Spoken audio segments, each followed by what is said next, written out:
Fala ricos, Caio Spício aqui e nesse vídeo eu vou te falar o porquê o MXRF11 caiu tanto nos últimos dias. E para te ajudar a entender, eu separei dois exemplos práticos aqui em que eu vou te mostrar utilizando aqui o meu computador. Eu vou compartilhar a minha tela para que você entenda e com esses exemplos vai ficar muito claro para você qual é o motivo do porquê ele está caindo aqui. E sem enrolar mais, vamos direto aqui para o conteúdo que é o mais importante do vídeo. Então vamos lá, por que o MXRF11 caiu tanto aí nos últimos dias? Ele caiu muito porque ele recebeu alguns questionamentos e apontamentos da CVM, que para quem não sabe, a CVM é o órgão regulador que regula o mercado de capitais aí, e a CVM é a Comissão de Valores Mobiliários. E neste apontamento que foi feito agora, no começo do ano, o que falava?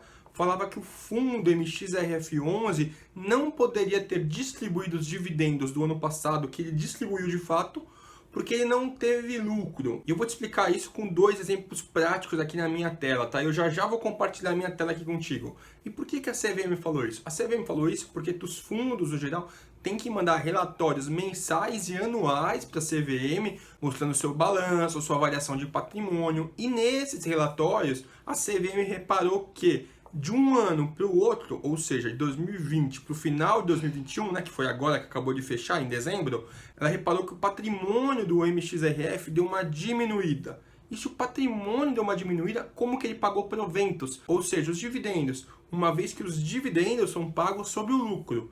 Se o patrimônio caiu, ela entendeu que o fundo teve um prejuízo. E se o fundo teve um prejuízo, ele não poderia ter repassado aos cotistas o dividendo, que é sobre o lucro que ele não teve. E aí começou todo esse barulho. E pessoal, eu estou falando aqui de forma bem simples, não vou falar termos contábeis, nada, para você entender de forma simples o problema. E como esse problema também pode afetar o mercado de fundos imobiliários no total, tá? E se você ainda não entendeu muito, eu vou te mostrar aqui na minha tela agora os dois exemplos. Vem comigo para minha tela.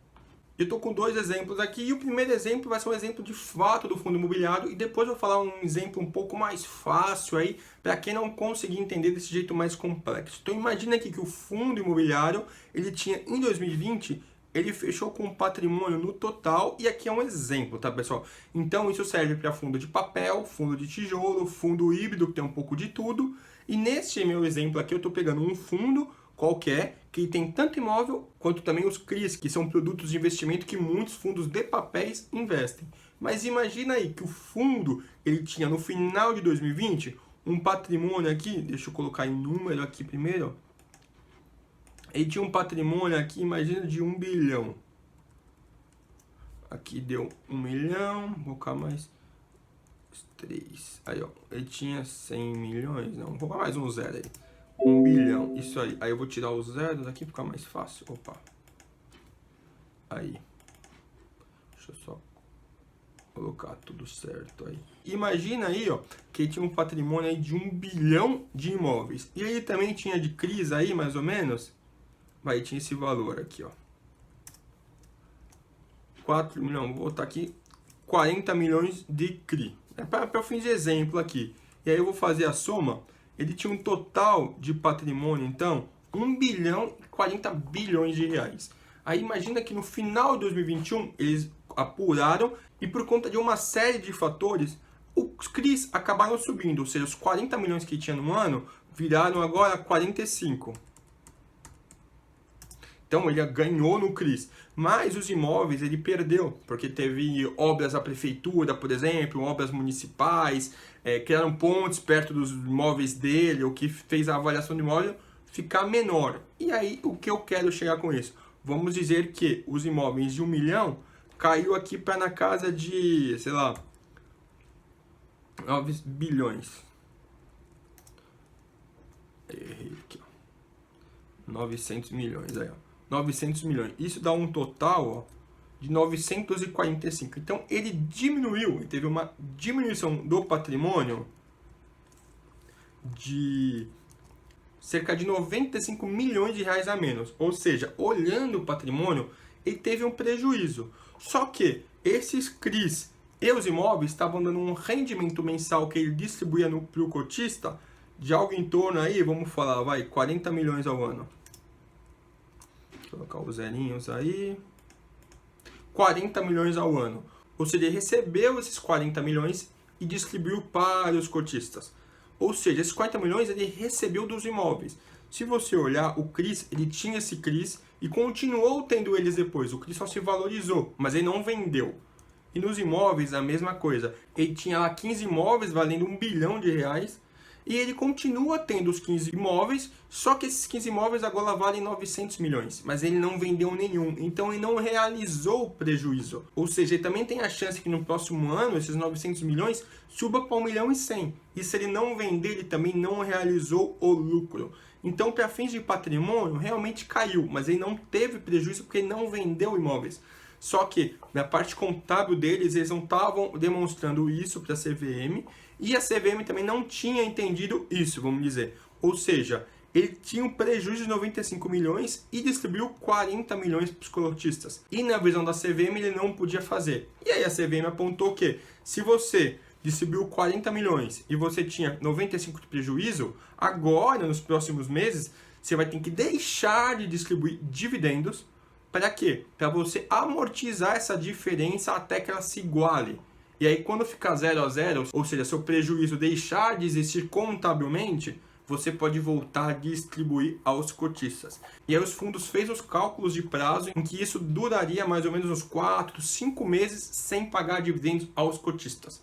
E aí todos os cotistas de todo mundo começou a ficar com muito medo e muito receio e começaram a vender este papel, esse fundo imobiliário, e por isso o preço caiu bastante. E esse problema específico que a CVM está apontando é do MXRF, mas ela já alertou que qualquer outro fundo imobiliário que tenha problema semelhante, isso vai valer para os outros também. Ou seja, todos os fundos agora estão com receio porque vão ter que apurar esses patrimônios, ver a diferença e calcular mais ou menos quanto tempo deveria deixar de pagar aos cotistas. E aí os fundos como um todo estão tentando argumentar com a CVM para que ela suspenda essa decisão para sempre. Por enquanto ela suspendeu temporariamente, até mostrar alguns recursos aí contábeis e jurídicos, mas o caso ainda está na mesa, o caso não foi encerrado, foi suspenso temporariamente por 15 dias. E se você não entendeu, eu vou falar um exemplo muito mais fácil aqui, que é como se fosse você aí, sua avó, sua mãe ou qualquer pessoa que você conhece que tem um imóvel. Imagina que ela tem um imóvel aí que custa 500 mil, tem um valor, o preço aí, um valor de mercado de 500 mil. E aí, em 2021, esse preço aí de valor de mercado caiu para 450. Sei lá, construíram algumas obras da prefeitura perto, ponte perto, não foi no metrô não, que metrô valoriza, foi coisa que degride. E aí, esse mesmo imóvel alugado, você aluga de R$1 milhão por mês. Em 12 meses, estamos falando que você tem R$12 mil.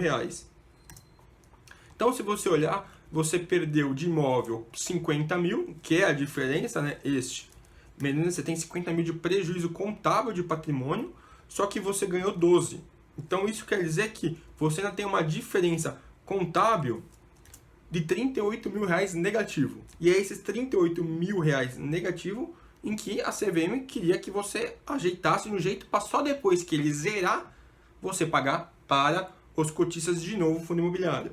Aqui, em tese, é o mesmo problema. O patrimônio diminuiu e você recebeu renda. E o rendimento é o que você distribui aos cotistas. E o patrimônio caiu. Então a CVM achou muito ruim e muito estranho. Se você teve um prejuízo contábil de ano contra ano, como é que distribuiu dividendos? E aí volta naquela questão que você, alguém que você conhece, sua mãe, sua avó, tinha um imóvel, passou o ano, ela continua tendo um imóvel. Ela não vendeu o imóvel, ela não realizou o prejuízo.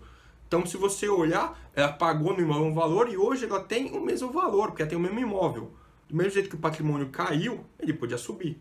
E aí já é outro problema. Se subir, por exemplo, de 500 para 550, e tem 50 mil a mais, que na visão da CVM seria um lucro, em que ele deveria distribuir aos cotistas. E aí minha pergunta é, da onde ele vai tirar 50 mil a mais, porque valorizou, para pagar para os cotistas? Ele não tem isso de caixa. E aí? Imagina no fundo lá que da direita de 1 bilhão, imagina que aumenta 100 milhões.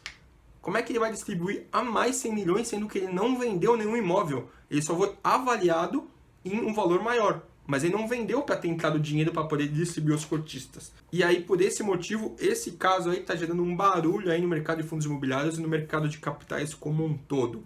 E é isso aí, se você gostou do vídeo, se inscreve no canal que ajuda bastante a gente, e qualquer dúvida que você tiver, pode comentar aqui que eu respondo todos os comentários. E muito obrigado por terem assistido.